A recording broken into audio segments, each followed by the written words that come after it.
let glory shine. Thank you for being here again for a special episode.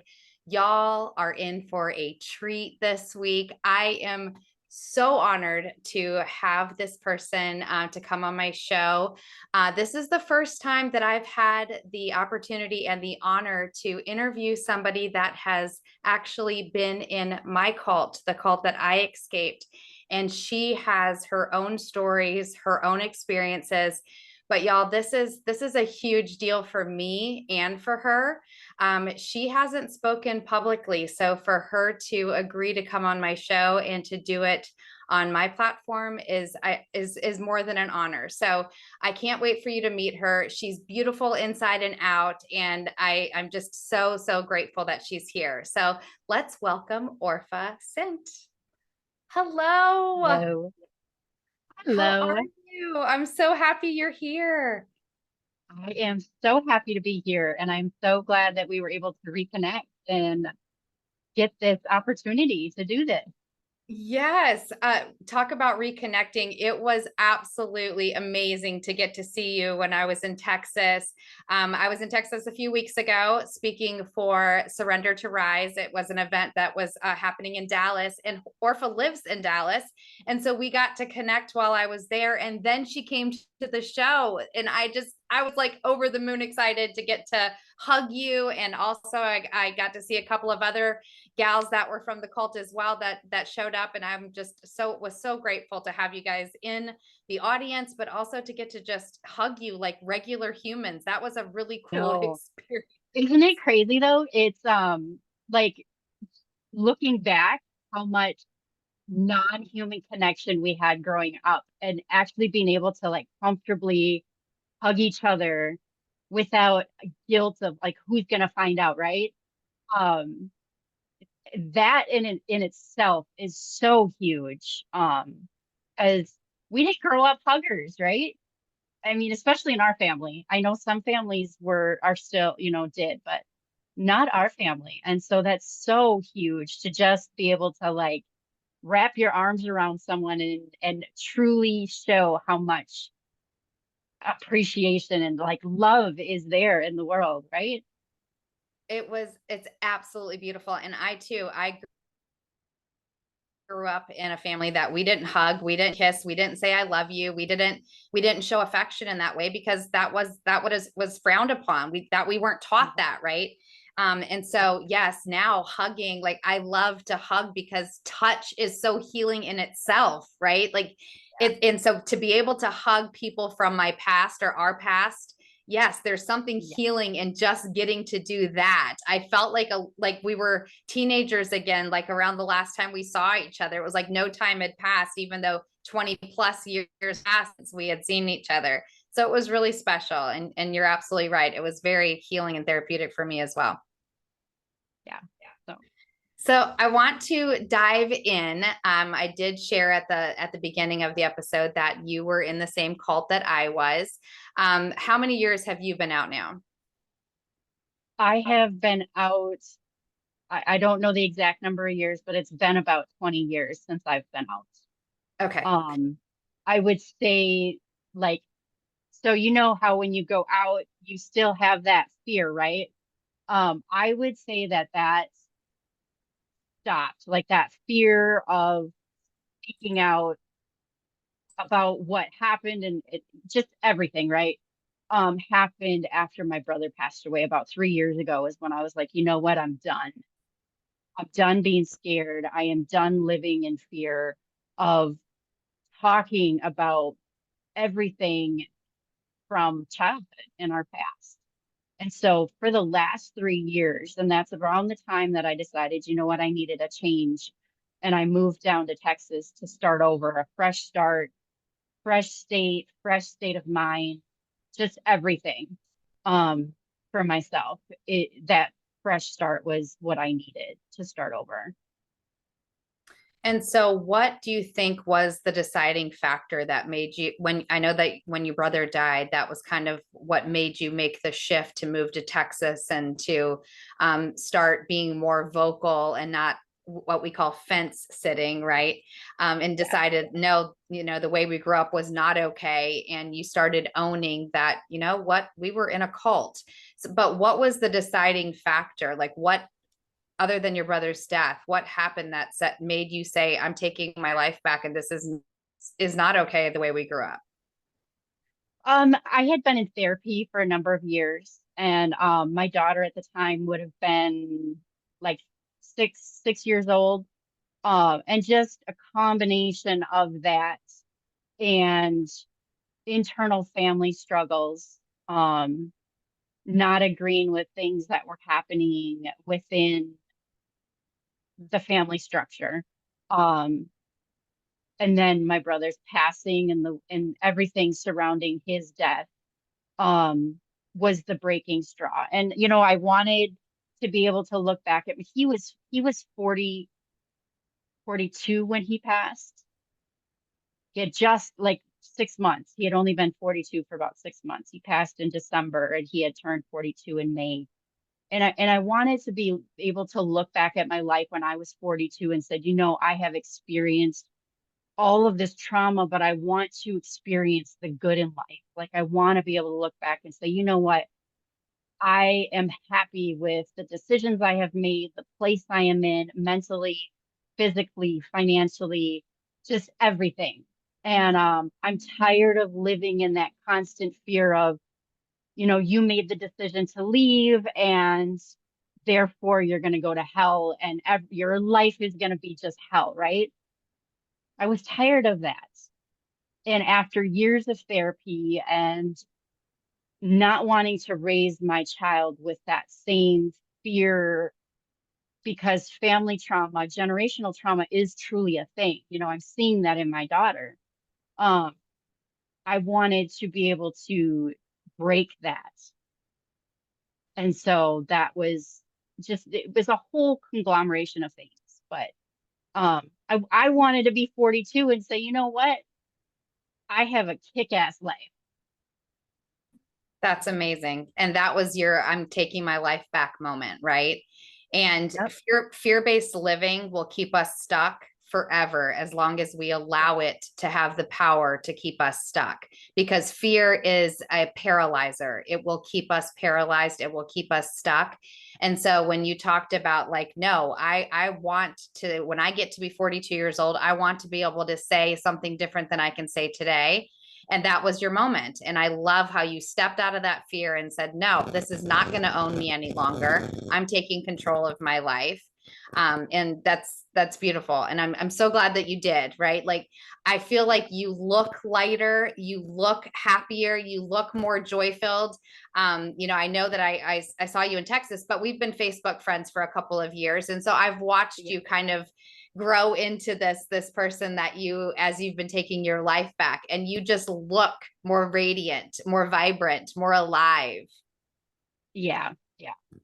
I feel so much better. And I like the more I release that energy, that bad, that negative, um, just it feels so good to be able to say that it's my life, it's my decisions that I'm living, not someone else telling me where I can go, what I can do, what I can wear, like rule every aspect of my life. And it's so free.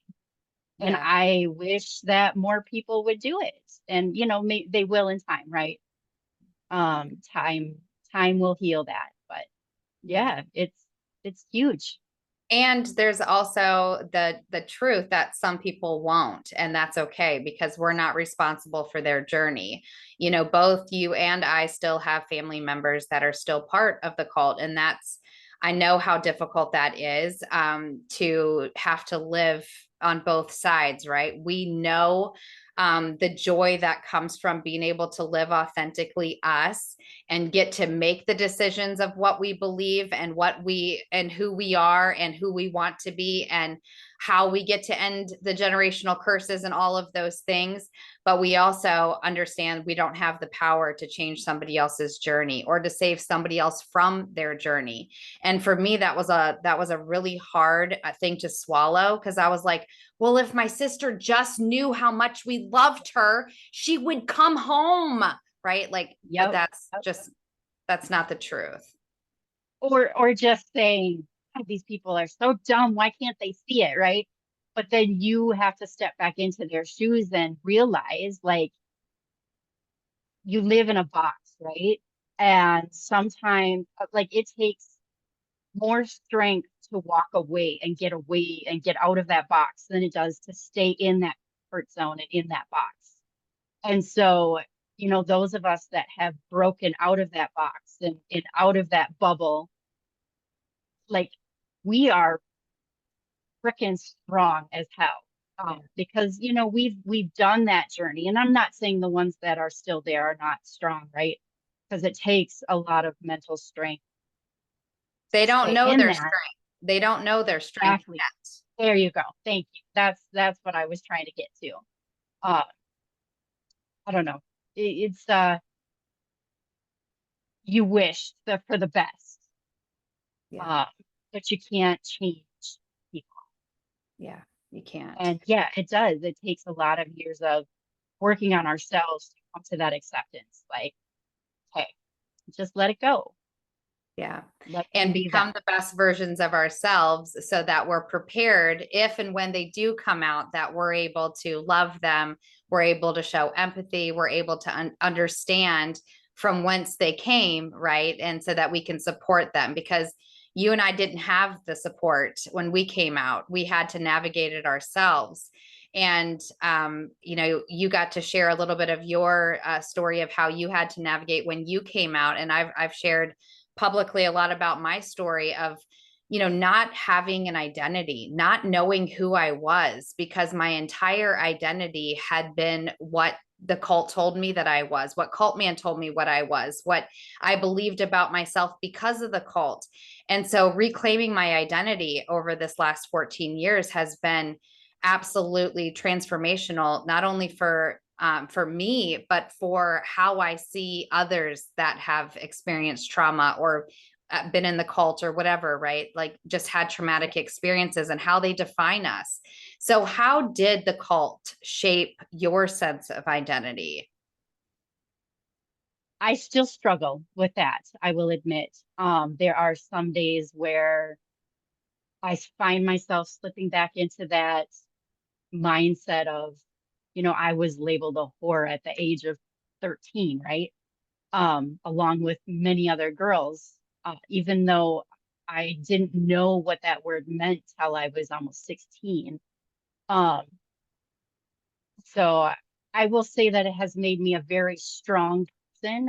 When I got out, I focused on school and um, starting my own business. And I found that for years I buried myself in work. And when times get tough, in relationships, I find that is what I go back to, right? Because work was our escape. If you weren't working, you were sitting in a meeting room praying to this God, right? That I personally associate with the worst trauma of my life. Um, but so I will say I'm not religious by any means. And so that is not part of my identity. I will say I am spiritual. Um, if that answered the question, but Yeah. I think at the end of the day, I just try to be true to myself. And what I believe is what I believe and not what I have taken from past experience or past. Right, right. Um, did you find that you had to ask yourself like the very elementary questions of like, do I like you and I talked about this at the restaurant, like, do I like bacon? Do I like chocolate? Do I like what color is my favorite? Yeah. Because and people laugh at that, but it's so true. When Yeah. you have no identity, you have to ask yourself those very elementary questions, and you have to think about it, because we'd never had the liberty of thought. We never had the freedom Yes. of making our own decisions. And so I'm just curious, as if I'm the only one that had to go through that, or did you No. experience that as well? Thank you for watching Prospera TV Network. We hope you're enjoying the show. We'll be right back after this commercial break.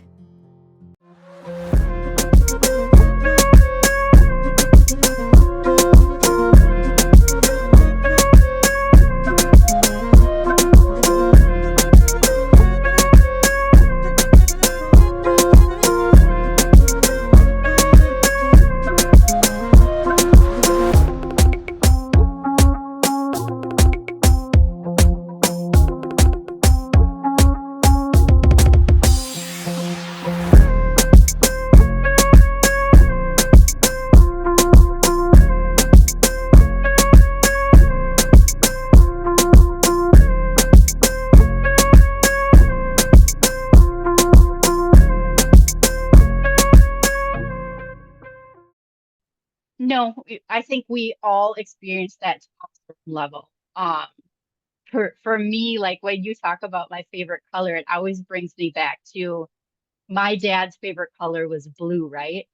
And growing up, there was so much parent bashing. And so you did not want to be like your parents, right?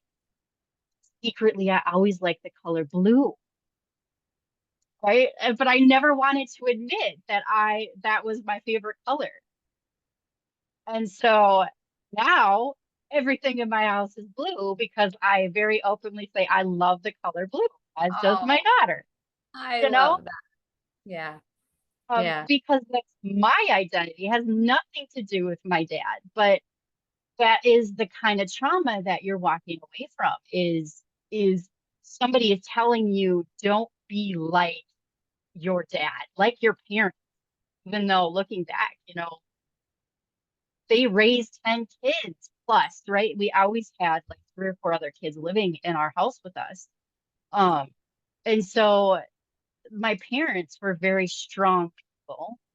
They just got sucked into this, situation that Right. they got taken advantage of. Yeah. But yeah, I do not like bacon. I get sick when I eat pork bacon. Um, and I'm not a big chocolate girl, you know.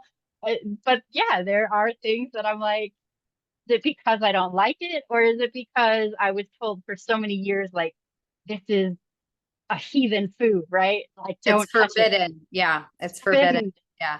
Coffee, I don't drink coffee. I don't even like the smell of coffee.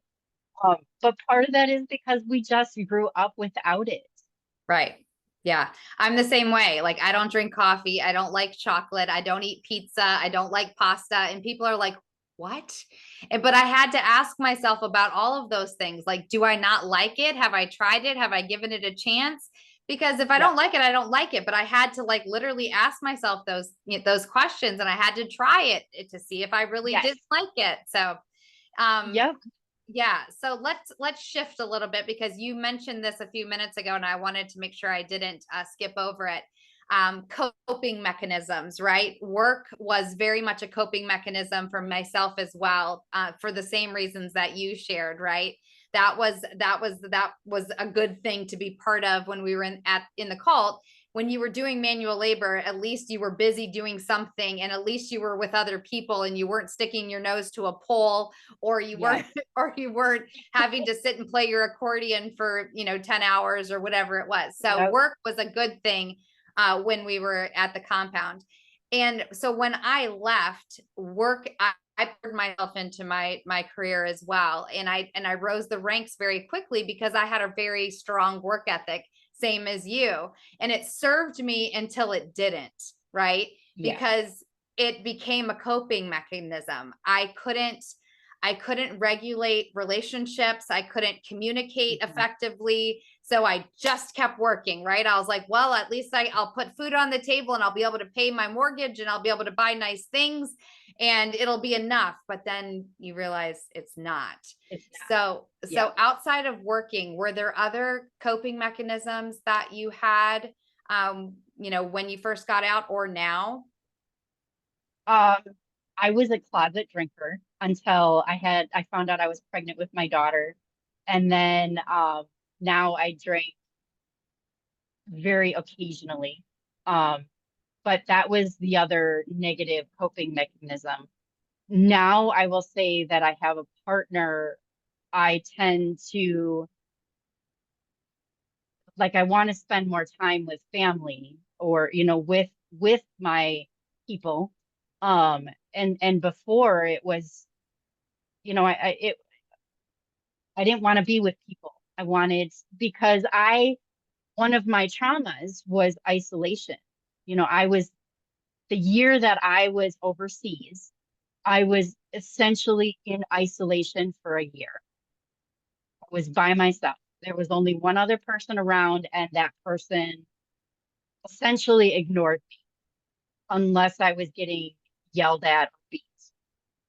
And so I tended to, I tend to isolate, like, just leave me alone, put me in a room, just leave me alone. I don't want to talk to anybody. I don't want to see anybody, because at least I don't have to hear anybody yelling at me, or, calling me names or telling me what an awful person I am. And so it has taken me years to work through that trauma. And even now I still find myself that when I'm really, like, in the dumps, I tend to want to isolate rather than cohabitate and, like, go to I'm getting better about saying, okay, honey, let's go out to dinner, or, let's go do something other than I'm going to go hide in my room under my blanket and just pretend the world doesn't exist.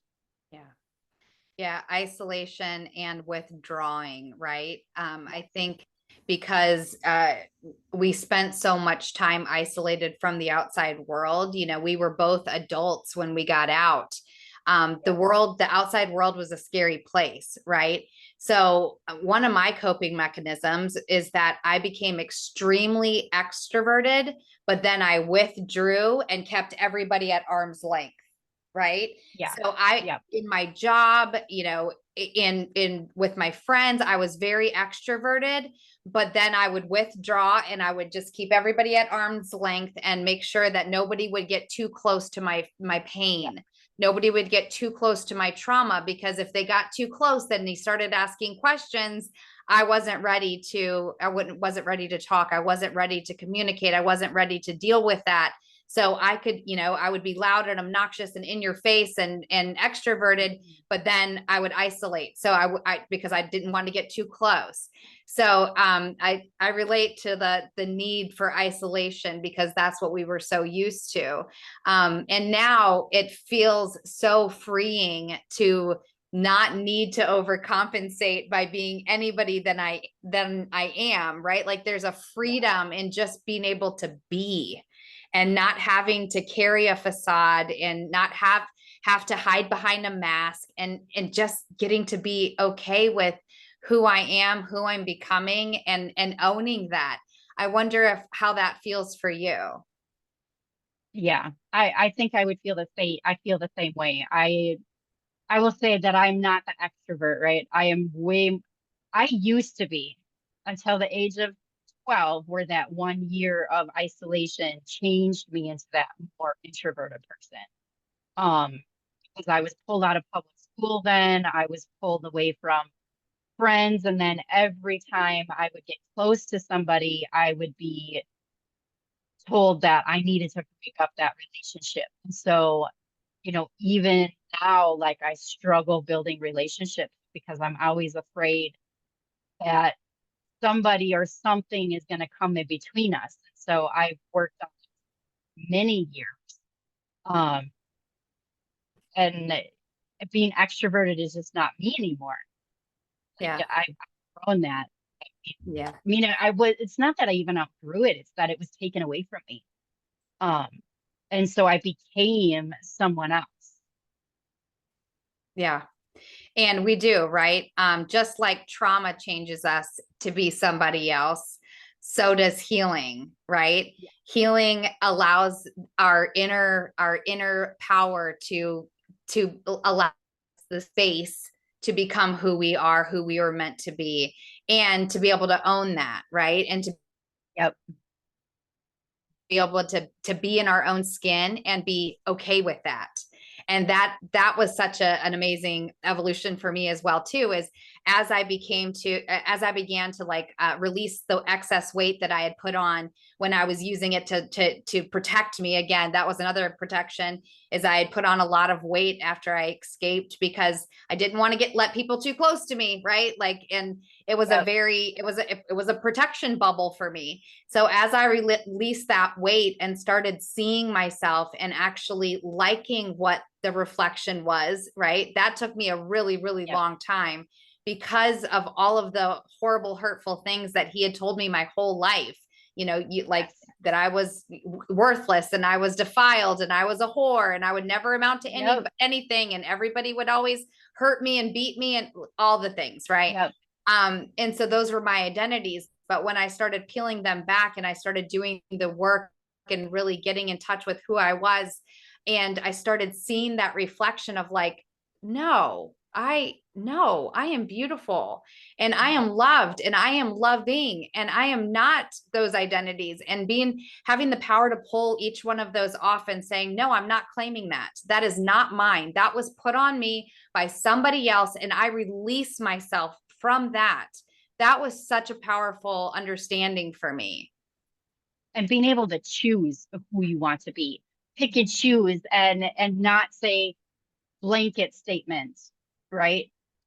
Like that has been huge in that I am not fat and ugly, you know, I am beautiful on the inside and the out, and having people around me that like confirm that, and being able to openly show the love and appreciation for each other. Like that is just something that we never grew up with. Like even saying thank you, right? We were always said, you know, say thank you to that one person.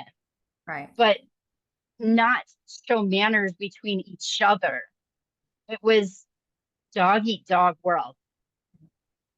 Yeah. And so, you know, and you're going back to just walking away and having absolutely no tools in your 20s, right? Like that's really hard to like learn what in your 20s and 30s and 40s, what we should have learned in our teens. Yeah. You know, what my daughter's learning now. Right, exactly. I say all the time when I speak about it, that when I escaped, I only had kid tools. I didn't have the tools that I should have had as an adult. I only had kid tools. And so that's how I operated in life. And that's why I continue to traumatize my own self and create the same chaos and trauma that I had taken, you know, from the cult. I carried it into the next part of my adult life, because I didn't know anything else until I said, okay, enough. Like I've got to reclaim my life. I've got to reclaim me. And I'm very, very proud of all the work that I've done. Just like I'm very proud of all the work that you've done. And I am just tickled pink that you made the decision to come on my show and get to share your story with us today. I'm so proud of you. I'm so proud of you. And I hope that you continue to do the work that it is that you need to and want to, in order to continue in the becoming process, because healing is a process. As you know, we talked about this, like there's never this end zone of being like, and we made it. No, like it's a process, and we're always life is always happening, and we get to continue to use the tools that we're learning to continue to become a better version of ourselves every day. So as we close today, Orpah, I want to just ask you one last question, and then we will close. And that question is, you know, the show's called Let Glory Shine. So what does it mean to Orpah to let her glory shine? Be myself, the best version of myself that I choose to be. Yes, I love that. And we get to choose every single day. Every moment is a choice, and we get to show up in the way that we choose. And so owning that, loving that, and loving the reflection of that, all of those things. I love that. You are letting your glory shine, my dear, and I'm so proud of you. So thank you so much for being on Let Glory Shine, and I hope that everyone's enjoyed this episode. I look forward to seeing you same time, same station next week on Thursday at 7 p.m. Eastern Standard. Until then, I love you. Let glory shine from the ashes I rise. Every scar a story, every tear baptized. This is my freedom, this is my climb. Let glory shine, it's the power inside.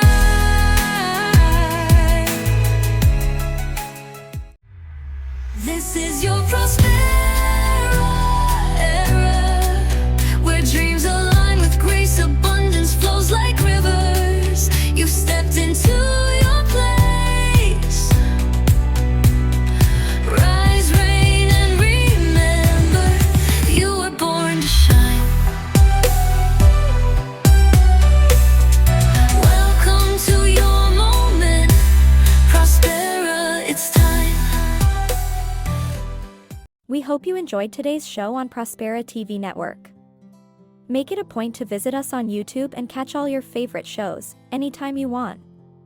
Interested in hosting a show of your own? Or advertising your business on our network? Contact Elena Rodriguez.